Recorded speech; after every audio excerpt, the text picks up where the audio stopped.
Good morning. ഞാൻ ഇന്ന് ശരിക്കും ലൈവ് എടുക്കാമെന്ന് വിചാരിച്ചതായിരുന്നു. പക്ഷേ ഞാൻ നിങ്ങളുടെ ജൂനിയേഴ്സിന് ക്ലാസ് എടുക്കുമ്പം ഒരാൾ ലീവായിരുന്നു. അപ്പം ലൈവ് തന്നെ കൂടെ റെക്കോർഡ് ചെയ്യാമെന്ന് കരുതി. പക്ഷേ റെക്കോർഡായി വരുന്നില്ല. അത് വോയിസിന് എന്തോ ഇഷ്യൂ, മ്യൂട്ടായി പോകുന്നു. ചില എൻ്റെ സൗണ്ട് കേൾക്കുന്നില്ല, വീഡിയോ മാത്രമേ വരുന്നുള്ളൂ. ആ ഒരു പ്രശ്നം എനിക്ക് തോന്നിയുകൊണ്ടാണ് ഞാൻ പിന്നെ റെക്കോർഡ് ഇടാമെന്ന് കരുതിയത്. കാരണം അത് പിന്നെ പ്രോബ്ലം ഞാൻ അവർക്കെടുത്തത് പ്രോബ്ലം ആണ്. അത് പിന്നെ വലിയ കുഴപ്പമില്ല. വരാത്ത കുട്ടിക്ക് പിന്നെ വേറെ ഇരുന്ന് പറഞ്ഞു കൊടുത്താലും പെട്ടെന്ന് പരിപാടി കഴിയും. പക്ഷേ നമ്മൾ ഇന്ന് എടുക്കാൻ പോകുന്നത് അത്യാവശ്യം വലിയൊരു തിയറാണ്. അപ്പം ഞാൻ 2 പാർട്ടാക്കിയിട്ടാണ് ഇടുന്നത്. അപ്പം അത് റെക്കോർഡ് ചെയ്തിട്ടില്ല, പിന്നെ ലൈവാക്കി എടുത്തിട്ടുണ്ടെങ്കിൽ അറ്റൻഡ് ചെയ്യാത്ത ആൾക്കാർക്ക് ഭയങ്കര ബുദ്ധിമുട്ടായിരിക്കും. അതുകൊണ്ടാണ് കേട്ടോ ഞാൻ ഇന്ന് റെക്കോർഡ് ചെയ്യുന്നത് കേട്ടോ. ഓക്കെ, അപ്പം നിങ്ങളെല്ലാവരും ഞാൻ ഇന്നലെ അയച്ചെന്ന് നോട്ട് ചെയ്തിട്ടുണ്ടാവുമെന്ന് വിശ്വസിക്കുന്നു. അത് എഴുതിയവർ മാത്രം അത് കാണുക. കാരണം ഞാൻ അതിൽ നിന്നാണ് സ്റ്റാർട്ട് ചെയ്യുന്നത് കേട്ടോ. അപ്പോൾ അത് എഴുതിയിട്ടിരുന്നിട്ട് കാണുക. കാരണം ഞാൻ നോട്ട് ഞാൻ റിപ്പീറ്റ് ബോർഡിൽ എഴുതത്തില്ല, ഞാൻ ജസ്റ്റ് പറയുകയുള്ളൂ, ഞാൻ ജസ്റ്റ് വായിക്കുകയുള്ളൂ. അപ്പോൾ നിങ്ങൾ എന്ത് ചെയ്യുക, അത് നോക്കിയിട്ട് ഞാൻ വായിക്കുന്ന കൂടെ തന്നെ അത് എന്ത് ചെയ്യുക നോക്കുക കേട്ടോ നോട്ട്. എന്നിട്ട് അങ്ങനെ ഫോളോ ചെയ്യണേ. ഞാൻ ഇന്നലെ അയച്ചെന്ന ഭാഗം കേട്ടോ. മറ്റേത് നമുക്ക് തിയറി നമ്മൾ സ്റ്റാർട്ട് ചെയ്യാൻ പോകുന്നേ ഉള്ളൂ. അതിന് മുമ്പ് ഉള്ള ഒരു കുഞ്ഞ് നോട്ട്, ഞാൻ ഡെഫിനിഷനും ഒരു 4-5 പോയിന്റ്സും ഒരു കുഞ്ഞ് പ്രപ്പോസിഷനും ഉള്ള ഒരു ഇതുണ്ടായിരുന്നു. അതെല്ലാവരും എഴുതിയിട്ടുണ്ടെന്ന് ഞാൻ വിശ്വസിക്കുന്നു. ഓക്കെ,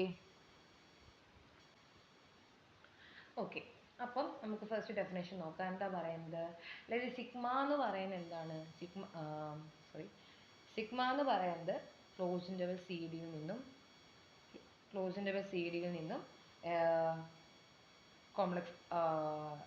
കോംപ്ലക്സ് പ്ലെയിനിലേക്കുള്ള ഒരു റെക്ടിഫയബിൾ പാത്താണ്. Gamma is also from another close interval A B to C അല്ലേ. 2 റെക്ടിഫയബിൾ പാത്സ് നമുക്ക് തന്നിട്ടുണ്ട്. അങ്ങനെയാണെങ്കിൽ സിഗ്മ എന്ന് പറയുന്നത് equivalent to gamma. Okay, 2 rectifiable path whose domains are entirely different but it goes to a same codomain അല്ലേ.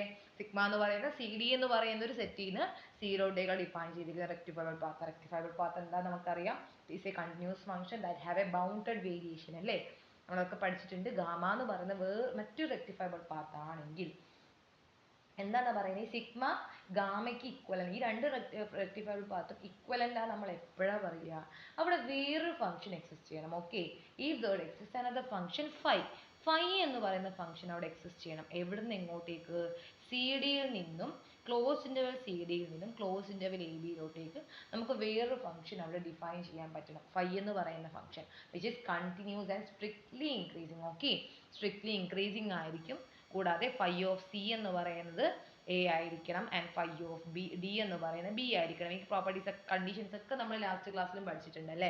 എന്ന് വെച്ചാൽ all over. Okay, end പോയിന്റ്സിലോട്ടേക്ക് തന്നെ മാപ്പ് ചെയ്യണം. ഓക്കെ, അങ്ങനെയുള്ളൊരു continuous and what increasing function ആയിരിക്കണം. എന്ത് കണ്ടിന്യൂസ് ഇൻക്രീസിങ് ഫംഗ്ഷൻ ആണ് ഫൈ എങ്കിൽ സി ഡിയിൽ നിന്നും എ ബിയിലോട്ടേക്ക് ഒരു എന്താ പറയുക, ഒരു continuous and increasing function phi കണ്ടുപിടിക്കാൻ പറ്റണം. സച്ച് ദാറ്റ് ഒന്നും കൂടി ഉണ്ട്. എന്താണ് such that sigma is equal to gamma composition phi ആണെങ്കിൽ ഓക്കെ, നമുക്ക് എന്ത് പറയാം,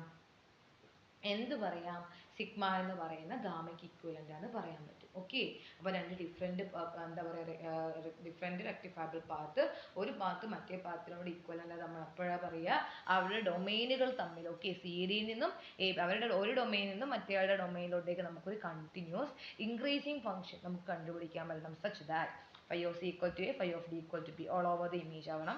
ആൻഡ് ഓൾസോ എന്താണ്, ഇതാണ് മെയിൻ കണ്ടീഷൻ. സിഗ്മ എന്ന് പറയുന്നത് എന്തായിരിക്കണം, ഗാമ ഓഫ് ഫൈ എന്ന് നമുക്ക് എഴുതാൻ പറ്റണം. Okay, sigma can be represented as gamma of phi എന്ന് നമുക്ക് എഴുതാൻ പറ്റണം. ഓക്കെ, അങ്ങനെയാണെങ്കിൽ നമുക്ക് എന്ത് പറയാടോ, നമുക്ക് എന്ത് പറയാം, ഗാമ സിഗ്മയും ഗാമയും ഈക്വലന്റ് ആണ് നമുക്ക് പറയാൻ പറ്റും. ഓക്കെ, ആൻഡ് ഓൾസോ ഈ ഫൈ എന്ന് പറയുന്ന ഫംഗ്ഷൻ നമ്മളിവിടെ വിളിക്കുന്ന പേരാണ് change of parameter. Okay, we call the change of parameter. നിങ്ങൾ വേണം ഡൊമൈൻ നോക്കിയാൽ നിങ്ങൾക്ക് മനസ്സിലാവും എന്താണ് ഗാമ എന്ന് പറയുന്നത്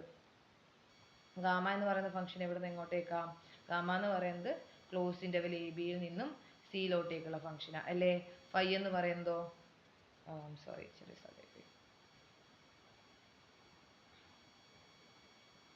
ഓക്കെ, ഫൈ എന്ന് പറയുന്നത് സി ഡിന്ന് എ ബിയിലോട്ടേക്കാണ്. അതിൻ്റെ ഗാമ എന്ന് പറയുന്നതോ എ ബിന്ന് സിയിലോട്ടേക്കാണെങ്കിൽ ഗാമ കോമ്പോസിഷൻ ഫൈ എന്ന് പറയുന്നത് എങ്ങോട്ടേക്കായിരിക്കും, ഗാമ കോമ്പോസിഷൻ ഫൈ ഇങ്ങോട്ടേക്കാണ്. അപ്പോൾ എവിടെ നിന്ന് എങ്ങോട്ടേക്കായിക്കടാ, അത് സി ഡിന്ന് ഫൈയിലോട്ടേക്കായിരിക്കും. സി ഡിന്ന് ഫൈയിലോട്ടേക്ക് ഡിഫൈൻ ചെയ്ത ഫംഗ്ഷനാണ് സിഗ്മ അല്ലേ. ഓക്കെ. അപ്പോൾ സിഗ്മയെ നമുക്ക് ഗാമ കോൺവേർഷൻ വേർ ഫൈ ഒരു continuous function define from the domain of first one path to another path. Okay. And phi എന്ന് പറയുന്നത് എന്തായിരിക്കണം? ഫൈ നമ്മൾ ചേഞ്ച് ഓഫ് പാരാമീറ്റർ എന്നാണ് വിളിക്കുക. ഓക്കെ. നമുക്ക് പറയാനുള്ളത് ഒരു കേർവ് എന്ന് പറയുന്നത് എന്തായിരിക്കും? It is N ഇക്വലൻസ് class of path. Okay. എന്താണ്? പാത്തുകളുടെ പല ടൈപ്പ് ഓഫ് പാത്തുകൾ, ദാറ്റ് ഈസ് പല ടൈപ്പ് ഓഫ് കണ്ടിന്യൂസ് ഫംഗ്ഷൻസ് അല്ലേ, അതിൻ്റെ ഒരു ഇക്വലൻസ് ക്ലാസ് ആയിട്ടാണ് നമ്മൾ എന്ത് ചെയ്യുന്നത്? കേർവിനെ ഇവിടെ ഡിസ്ക്രൈബ് ചെയ്യുന്നത്. ഓക്കെ. ഇക്വലൻസ് ക്ലാസ് എന്താ നമ്മൾ പഠിച്ചിട്ടുണ്ട് അല്ലേ? അത് രണ്ടുപേര് എടുത്തിട്ടുണ്ടെങ്കിൽ അത് സിമെട്രിക് ആയിരിക്കണം, പിന്നെയോ റിഫ്ലെക്സീവ് ആയിരിക്കണം, ട്രാൻസിറ്റീവ് ആയിരിക്കണം, ആ ഒരു കണ്ടീഷൻ. ഓക്കെ. അപ്പൊ എന്താണ് നമുക്ക് ഒരു കേർവ് എന്ന് പറയുന്നത്? എന്താണ്? Some equivalence class of path എന്ന് നമുക്ക് പറയാൻ പറ്റും. ഓക്കെ. പാത്തുകളുടെ ഡിഫറെൻറ്റ് പാത്തുകളുടെ ഇക്വലൻസ് ക്ലാസ് ആണ് നമുക്ക് പറയാൻ പറ്റും. ഓക്കെ. എന്ന് വെച്ചിട്ടുണ്ടെങ്കിൽ എന്ത് പറയാം, നമ്മൾ പാത്ത് ഹോമോട്ടോപ്പി എന്നൊക്കെ പറയാൻ അതിൻ്റെ ആവശ്യമില്ല. That is set of continuous path from one fixed point two another. Okay. എന്താണ്? ഒരു ഫിക്സ്ഡ് പോയിന്റിൽ മറ്റൊരു ഫിക്സ്ഡ് പോയിന്റിലോട്ട് അനദറിലോട്ടേക്കുള്ള ഒരു സെറ്റ് ഓഫ് കണ്ടിന്യൂസ് പാത്തുകൾ, ഒരു ഇക്വലൻസ് ക്ലാസ് ആണ് എന്തെന്ന് പറയുന്നത്? കേർവ് എന്ന് പറയുന്നത്. ഓക്കെ. ഓക്കെ. നമുക്ക് ഫൈൻ ഇവിടെ ചേഞ്ച് ഓഫ് പാരാമീറ്റർ എന്ന് പറയും. പിന്നെ കേർവിനെ പറ്റി നമ്മളിപ്പോൾ പറഞ്ഞു. A curve is an ഇക്വലൻസ് class of path. Okay. അങ്ങനെയാണെങ്കിൽ ഈ കേർവിൻ്റെ ട്രേസ് എന്ന് പറയുന്നത് എന്തായിരിക്കും? ഇക്വലൻസ് ക്ലാസ് എന്ന് ഉദ്ദേശിക്കുന്നത് സെറ്റ് ഓഫ് കണ്ടിന്യൂസ് പാത്സ് ആയിരിക്കും കേട്ടോ, from one fixed point two another. Okay. ഇക്വലൻസ് rules നമുക്കറിയാം. റിഫ്ലെക്സിവിറ്റി, ആ സെറ്റ് ഓഫ് പാത്സ് എന്തായിരിക്കും? റിഫ്ലെക്സീവ്, സിമെട്രിക്, ട്രാൻസിറ്റീവ് ഒക്കെ ആയിരിക്കും. ഓക്കെ. പിന്നെ അങ്ങനെയാണെങ്കിൽ ആ കേർവിൻ്റെ ട്രേസ് എന്ന് പറയുന്നത് എന്തായിരിക്കും? അതെന്ന് പറയുന്നത് ആ ഒരു പിന്നെ എന്താ പറയുക, ഗാമ ഓഫ്, നമ്മൾ ഗാമയാണ് നമ്മൾ കേർവിനെ ഗാമയായിട്ട് വിളിക്കുകയാണെങ്കിൽ ഗാമയുടെ ട്രേസ് എന്ന് പറയുന്നത് എന്തായിരിക്കും ഇവിടെ? ആ ഒരു കേർവിൻ്റെ നമ്മൾ പറഞ്ഞു ആ ഒരു കേർവ് എന്ന് പറയുന്ന ഇക്വലൻസ് ക്ലാസ് ഓഫ് പാത്താണ് പറഞ്ഞത് അല്ലേ? ആ ഒരു ക്ലാസ്സിൽ ഏതെങ്കിലും ഒരു പാത്തിൻ്റെ ഏതെങ്കിലും ഒരു മെമ്പറിന് എന്താണ്? മെമ്പറിൻ്റെ ട്രേസിന് ഈക്വൽ ആയിരിക്കും. Okay. Is equal to trace of any gamma I. Okay. ഏതെങ്കിലും ഒരു മെമ്പർ, ഏതെങ്കിലും ഒരു ഗാമ ഐയുടെ ട്രേസിന് ഈക്വൽ ആയിരിക്കും. ഓക്കെ. പിന്നെ പറയുന്നത് ഇഫ് എഫ് ഒരു കണ്ടിന്യൂസ് ആണെങ്കിൽ on the trace curve. Okay. Integral over F എന്ന് പറയുന്നത് എന്തായിരിക്കും? That is integral over line integral അല്ലേ? ഒരു ഗാമ എന്ന് പറയുന്നത് നമ്മുടെ ഗാമ ഒരു കേർവ് ആണ്. എഫ് എന്ന് പറയുന്നത് എന്താണ്? ഒരു കണ്ടിന്യൂസ് ഫംഗ്ഷൻ ആണെങ്കിൽ ഓൺ ദാറ്റ് ട്രേസിൽ, ആ ഗാമയുടെ ട്രേസിൽ കണ്ടിന്യൂസ് ആണെങ്കിൽ എന്തായിരിക്കും? Integral of F over gamma with respect to ഗാമയിൽ നമ്മൾ എഫിൻ്റെ ഇന്റഗ്രൽ എടുക്കുന്നതും അതിൻ്റെ ഏതെങ്കിലും ഒരു മെമ്പറിൽ, ഓക്കെ, ഗാമ ഐയിൽ അതിൻ്റെ എഫിൻ്റെ ഇന്റഗ്രൽ എടുക്കുന്നത് എന്തായിരിക്കും? സെയിം ആയിരിക്കും. ഓക്കെ. ഇന്റഗ്രൽ ഓഫ് എഫ് എന്ന് പറയുന്നത് ഓവർ ദ കേർവ് എന്ന് പറയുന്നത് is equal to the integral of F over any member of the curve. Okay. പിന്നെ ഒരു കേർവിനെ നമ്മൾ സ്മൂത്ത് അല്ലെങ്കിൽ പീസ് വൈസ് സ്മൂത്ത് എന്ന് എപ്പോഴാണ് പറയുക? നമ്മൾ ശരിക്കും പീസ് വൈസ് സ്മൂത്ത് പറഞ്ഞാൽ നമ്മൾ വേറൊരു ഡെഫിനേഷൻ പഠിച്ചിട്ടുണ്ടായിരുന്നു അല്ലേ? അത് കണ്ടിന്യൂസ് ആയിരിക്കണം, അതിൻ്റെ ഡെറിവേറ്റീവ്സ് എല്ലാ ഓർഡർ ഡെറിവേറ്റീവ്സ് ഉണ്ടായിരിക്കണം, അതും കണ്ടിന്യൂസ് ആയിരിക്കണം. ഇതൊക്കെ നമ്മൾ പീസ് വൈസ് സ്മൂത്തിന്റെ യൂഷ്വൽ ഡെഫിനേഷൻ നമ്മൾ എങ്ങനെയാ പറയുക? ഒരു ഫംഗ്ഷൻ പീസ് വൈസ് സ്മൂത്ത് എപ്പോഴാണ് പറയുക? അത് കണ്ടിന്യൂസ് ആയിരിക്കണം, അതിന്റെ ഹയർ ഓർഡേഴ്സ് എക്സിസ്റ്റ് ചെയ്യും, അതും കണ്ടിന്യൂസ് ആയിരിക്കണം എന്നൊക്കെയാണ് നമ്മൾ പറഞ്ഞത് അല്ലേ? അതിപ്പോൾ ഒരു കേർവിന്റെ കേസിൽ നമ്മളിവിടെ പീസ് വൈസ് സ്മൂത്ത് അല്ലെങ്കിൽ സ്മൂത്ത് എന്ന് എപ്പോഴാണ് പറയുക? അതിൽ ഏതെങ്കിലും റെപ്രസെന്റേറ്റീവ്സ് എന്തായിരിക്കണം? അതും പീസ് വൈസ് സ്മൂത്ത് ആയിരിക്കണം. ഓക്കെ. എന്ന് വെച്ചാൽ ആ ക്ലാസ്സിലെ എല്ലാ പാത്തുകളും പീസ് വൈസ് സ്മൂത്ത് അല്ലെങ്കിൽ സ്മൂത്ത് ആണെങ്കിൽ നമുക്ക് എന്ത് പറയാൻ പറ്റും? ആ കേർവും സ്മൂത്ത് ആണെന്ന് പറയാൻ പറ്റും. ഓക്കെ. പിന്നെ പറയുന്നത് എന്തുവായിരുന്നു?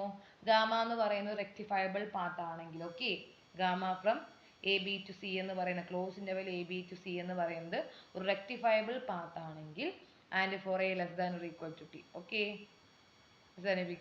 എന്ത് പറയാൻ പറ്റും? നമുക്ക് മൈനസ് ഗാമ ഓഫ് ടീനെ എങ്ങനെ റെപ്രസെന്റ് ചെയ്യാം? മൈനസ് ഗാമ ഓഫ് ടി എന്ന് പറയുന്നത് എങ്ങനെ ഡിഫൈൻ ചെയ്യാം? ഗാമ എന്ന് പറയുന്നത് റെക്ടിഫയബിൾ കേർവ് ആണെങ്കിൽ അതിന്റെ നെഗറ്റീവ് കേർവിനെ എങ്ങനെ ഡിഫൈൻ ചെയ്യാം? മൈനസ് ഗാമ ഓഫ് ടി എന്ന് പറയുന്നത് ഗാമ ഓഫ് മൈനസ് ടിക്ക് ഈക്വൽ ആയിരിക്കും. ഓക്കെ. നെഗറ്റീവ് എടുക്കുമ്പോൾ നേരെ തിരിവല്ല, ഇനീക്വാലിറ്റി നേരെ തിരിയും. That is minus B less than or equal to T less than or equal to minus A. Okay. അപ്പോൾ ഒരു കേർവിന്റെ നെഗറ്റീവ് കേർവ് എന്ന് പറയുന്നത് എന്തായിരിക്കും? It is defined as minus gamma of T. That is minus gamma of T എന്ന് പറയുന്നത് gamma of minus ടിക്ക് equal. ഈ നെഗറ്റീവ് നമ്മൾ വേറെ രീതിയിൽ ഗാമ ഇൻവേഴ്സ് എന്ന് നമ്മൾ റെപ്രസെന്റേഷൻ കൊടുക്കും കേട്ടോ, നെഗറ്റീവ് ഓഫ് ഗാമയെ. പിന്നെ നമ്മൾ മറ്റേ പഠിച്ച അതേ പ്രോപ്പർട്ടി മൾട്ടിവേരിയയിൽ ക്ലോസ്ഡ് ആണ് എപ്പോഴാണ് പറയുക?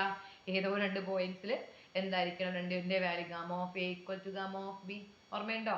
മൾട്ടിവേരിയബിളിൽ പഠിച്ച അതേ ഡെഫിനേഷൻ തന്നെ. ഗാമ ക്ലോസ്ഡ്, ഒരു കേർവ് എപ്പോഴാണ് ക്ലോസ്ഡ് എന്ന് അറിയാം? Gamma of A equal to gamma of B. Okay. പിന്നെയുള്ളത് ഏതൊരു കോംപ്ലക്സ് നമ്പർ എടുക്കുകയാണെങ്കിലും ഒരു ഗാമ എന്ന് പറയുന്നൊരു കേവ് ആണ്. ആൻഡ് സി എന്ന് പറയുന്നത് കോംപ്ലക്സ് നമ്പർ ആണെങ്കിൽ ഗാമ പ്ലസ് സി എന്ന് പറയുന്നത് എന്തായിരിക്കും? That is also a curve. Okay, gamma ഒരു കേവ് ആണ്. അപ്പം സി ഒരു കോംപ്ലക്സ് നമ്പർ ആണെങ്കിൽ ഗാമ പ്ലസ് സിയും എന്തായിരിക്കും? ഒരു കേവ് ആയിരിക്കും. If it is defined as gamma plus C of T എന്ന് പറയുന്നത് എന്തായിരിക്കും? Gamma of T plus C. ഇങ്ങനെയാണ് നമുക്ക് ഡിഫൈൻ ചെയ്യാൻ പറ്റുക. ഓക്കെ, അപ്പം ഗാമ ഒരു കേവ് ആണെങ്കിൽ സി ഒരു കോംപ്ലക്സ് നമ്പർ ആണെങ്കിൽ gamma plus C is again a curve. Okay, and it is defined as gamma plus C of T എന്ന് പറയുന്ന gamma of T plus gamma of C. Okay okay, പിന്നെ നമുക്കതിൽ ഒരു proportional proof നമുക്ക് important അല്ല, just proportion മാത്രം ഓർത്ത് വെക്കുക. എന്താണ് പറയുന്നത്? ഗാമ ഒരു റെക്ടിഫയബിൾ കേവ് ആണെങ്കിൽ, ഓക്കെ, ഗാമ റെക്ടിഫയബിൾ കേവ് ആണ്. ആൻഡ് എന്തായിരിക്കും? എഫ് എന്ന് പറയുന്നത് is a continuous function defined on the trace of gamma. Trace of gamma എന്ന് വെച്ചാൽ നമുക്കറിയാം ഇമേജ് സെറ്റ് ഓഫ് ഗാമ അല്ലേ? ഗാമയുടെ ഇമേജുകളുടെ കളക്ഷൻ അല്ലേടോ? അപ്പം ട്രേസ് ഓഫ് ഗാമ എന്ന് പറയുന്ന ഗാമയുടെ ഇമേജുകളുടെ കളക്ഷൻ ആണെങ്കിൽ നമുക്ക് എന്ത് പറയാം? എന്നാ നമുക്കിവിടെ പറയാൻ പറ്റുക? അതിന് പിന്നെ ട്രേസിൽ അതിൻ്റെ എഫ് എന്ന് പറയുന്നത് ഗാമയിൽ, ആ ട്രേസ് ഓഫ് ഗാമയിൽ ഡിഫൈൻ ചെയ്ത് ഫംഗ്ഷൻ ആണെങ്കിൽ then integral of F over ഗാമയും എന്തായിരിക്കും? ഇൻ്റഗ്രൽ ഓഫ് ഗാമയുടെ നെഗറ്റീവായ minus integral of F over gamma എന്ന് പറയുന്നത് negative of integral of F over negative gamma. Okay, എന്ന് വെച്ചാൽ ഒരു കേർവിൻ്റെ ഓവറിൽ നമ്മൾ എടുക്കുന്ന ഇൻ്റഗ്രലിൻ്റെ വാല്യൂ എന്ന് പറയുന്നത് അതേ കേർവിൻ്റെ നെഗറ്റീവ് കേർവ് ഉണ്ടാവില്ലേ, മൈനസ് ഗാമ, അതിൻ്റെ ഓവറിൽ നമ്മൾ എടുക്കുന്ന ഇൻ്റഗ്രലിൻ്റെ നെഗറ്റീവിന് ഈക്വൽ ആയിരിക്കും. ഓക്കെ, ഒരു കേർവ്, ഒരു ഗാമയുടെ ഓവറായിട്ട് നമ്മൾ എടുക്കുന്നത്, അതിൻ്റെ മുകളിൽ നമ്മൾ എടുക്കുന്ന എഫിൻ്റെ ഇൻ്റഗ്രൽ എന്ന് പറയുന്നത് എന്തായിരിക്കും? അതേ കേർവിൻ്റെ നെഗറ്റീവ് കേർവ് ഉണ്ടാവില്ല, നെഗറ്റീവ് വേർഷൻ ഉണ്ടാവില്ലേ, അതേ കേർവിൻ്റെ നെഗറ്റീവ് പാത്ത് എന്ന് വെച്ചാൽ മൈനസ് ഗാമയുടെ മേലെ എടുക്കുന്ന ഇൻ്റഗ്രലിൻ്റെ നെഗറ്റീവിന് ഈക്വൽ ആയിരിക്കും. ഓക്കെ, പിന്നെ modulus of integral gamma of F എന്ന് പറയുന്നത് എന്തായിരുന്നു? Is less than or equal to integral gamma of mod F D Z. നമ്മൾ ആദ്യം പഠിച്ചൊരു പ്രോപ്പർട്ടിയാണ് അല്ലേ? Okay, which is less than or equal to bounded ആണെങ്കിൽ V of gamma. Okay, V of gamma എന്നാൽ നമുക്കറിയാം supremum of V of gamma the supremum of mod F of Z. Okay, പിന്നെ എന്തായിരുന്നു എന്ന് വെച്ചാൽ ഒരു ഇൻ്റഗ്രൽ ഓഫ് ഒരു പിന്നെ കേർവിൻ്റെ മുകളിൽ എടുക്കുന്ന line integral of a modulus function is always bounded ആണ് നമ്മളിവിടെ പറയുന്നത്. ഓക്കെ, ഇറ്റ് ഈസ് ബൗണ്ടഡ് ആയിരിക്കും ഓവർ എ എന്ത് പറയാം? V of gamma into supreme of mod F of Z into Z minus Z gamma. Okay, it is bounded നമുക്ക് പറയാൻ പറ്റും. Last one C എന്ന് പറയുന്ന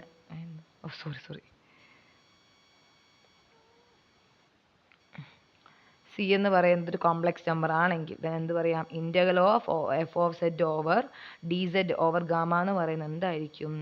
integral of F of Z minus സിയുടെ D Z minus C integral of F of Z minus C over gamma plus സിക്ക് equal ആയിരിക്കും. Okay, ഇതിൻ്റെ proof വലിയ ഇമ്പോർട്ടൻ്റ് ഇല്ല, നമുക്കിതിൻ്റെ സ്റ്റേറ്റ്മെൻ്റ് ആണ് റിസൾട്ട് എന്ത് ചെയ്യുക? ഓർത്ത് വെക്കുക കേട്ടോ. ഓക്കെ.